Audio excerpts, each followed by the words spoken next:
Our first exercise, you're going to be on hands and knees, keeping the elbows straight, crease of the elbows facing forward, squeezing from the shoulder blades, dropping your chest down towards your mat, pushing up through the floor so that your upper back raises up towards the ceiling, and then come up so your knees are an inch off the mat, keeping that same positioning.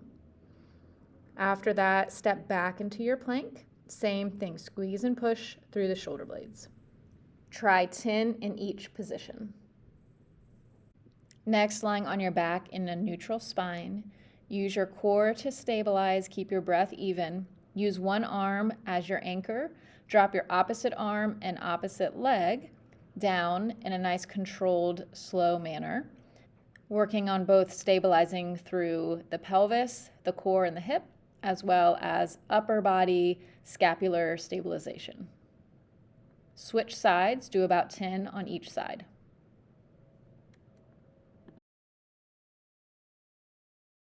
Now we're going to combine our core stability with some rotation. So starting in a side plank, find your balance first. Your feet can be stacked or in a tandem stance.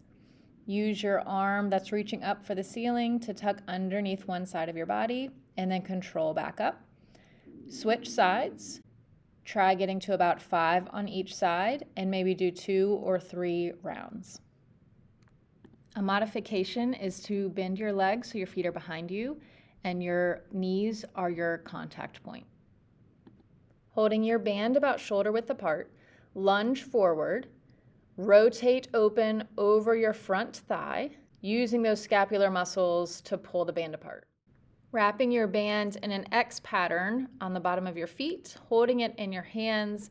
Keep a slight bend in your knee as you sidestep, pulling in an upward diagonal pattern.